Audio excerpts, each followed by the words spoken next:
Hey everyone, welcome back to the holler. It's Mike, and it is a bright, sunny, beautiful day out here today, so you're probably going to get a glisten off the old bald head here. All right, meat chickens. Now I want to show you a contrast here. Now in the last video when I brought up the meat chickens, I told you guys that there was one tractor of the three that I wasn't using for the first 24 hours because I was waiting on the sealant to dry on the water bucket. Okay, so for the first 24 hours, all 74 chickens were in two tractors.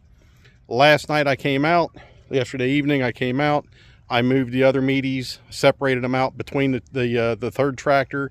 So we're pretty much close to an even spread across the three tractors of 74 chickens. Now I want to show you the difference in manure load. First of all, recognize that these things are 4 weeks old, okay? So they are 4 weeks old, and I want to show you the manure load, the difference between 24 hours and 48 hours. All right, so these pterodactyls here are 4 weeks old, and really no true justice. If you've raised Cornish cross, you know what I'm talking about. These things are massive already. So it was this tractor that I had to hold off on 24 hours until the bucket sealant dried while I put the new water on there. That's about a 24-hour manure load with, I think, 24 chickens. So there's 24 chickens in that tractor. It can hold comfortably 30. I wouldn't go any more than 30 in square footage of that. So that's 24-hour manure load. This is a 48-hour manure load. And this is with 12 additional chickens in this tractor right now. So I think there's there's anywhere from 25 to 26 in here. I can't remember how many I've got in each tractor, but I think there's either 25 or 26.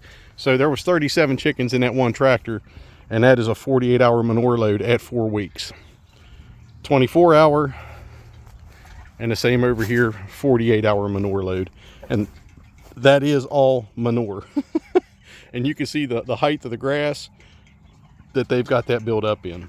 This makes a difference. Manure load makes a difference because you want them on clean grass every day. These birds will walk a couple of inches or feet and lay down. That's all they do. They walk a little bit and they lay down. That's why if you ever see these things, their entire chest, the breast part of them, is usually filthy, matted, and has very little to no feathers at all. And that's because they just lay. They don't perch, they don't roost, they lay. Because that's just how they're built. They're built to grow fast and put on weight very quickly. So we've got 4 weeks out here, and they will be butcher weight, and I'm expecting probably 6 pound, 6.5 pound, maybe even upwards of 7 pounds on the bigger ones, carcasses. That is a carcass at weight, not the live weight. And that's just going on past experience, because these things will grow immensely, especially after I think week 5 or 6, you'll really see a big jump in their size and everything. And that's why when you go from 8 weeks to 9.5 weeks, there is a huge leap in size with that time period right there. So 8 weeks seems to be the sweet spot, and that's what we're going to shoot for this year. All right, gravity fed water. Now I keep the smaller, the tapered nozzle on the end of it because it helps keep a little back pressure on the hose over the distance up there to the tote. As you come down here, if you don't lay it as this thing flat on the ground and let all the air blow out, run out of it and everything like that, you're going to get a pretty weak stream, which is what we got there. By the time I get to the third bucket, it'll probably be good and primed, but I don't like to waste all the water because I have to manually bring it out here. Now, of course, it is coming down the hill and coming up over the fence and then in here and then up to the bucket itself. If I lay it down there, I've got great pressure. But we're going to I'll work with it. I don't mind spending a little time out here unless it's in the middle of a pouring rain. So this really doesn't bother me a bit. It'll fill up within about 5 minutes and I'm good to go. So the main thing to take away from this is that manure load counts. As from today forward, I will not leave them on one place more than 24 hours. They will get moved a whole tractor length onto fresh grass every day. And it'll be about this time every day. I'm only feeding them once a day right now, and that is in the evenings. I may start this weekend and start feeding them twice a day because they are going through the food now. And that's what you want to do. If you feed them every 12 hours, then you're really going to get a great amount of growth out of them and good size. So keeping them staggered, they're in direct sun. It's about 76 degrees out here today. They're laying here in the sun, getting some sunshine while the others are eating, as I just filled them up. They like to lay and get the good sun. That's why I did what I did this year. I got to fix this tarp here and get it rolled up. but that's just move them one whole tractor length each day. And that is for you folks who've not done this and are thinking about doing this. 24 hours, 48 hours manure load makes a huge difference. Now we'll get about probably 2, maybe 3 more moves out of this space, and then we'll have to move the fence forward. I'll have to mow another section and we'll move take the fence down and set it up for the new section. So we'll figure 1, 2, probably about 4 to 5 moves in each 200-foot section for the tractors. Now, of course, this will be the first one to come up to the end. So there's at least another 2 moves, maybe 3 left on this one. And then we'll follow up. We'll take the fence will come up to the back of the farthest tractor back, and then we'll bring it around that way like we did here. And like I told you, by the time I get to the 3rd bucket, the pressure will be improving. I mean, just get that hose to stay there for a minute. All right, and I'll just stand here while it warms or while it fills up.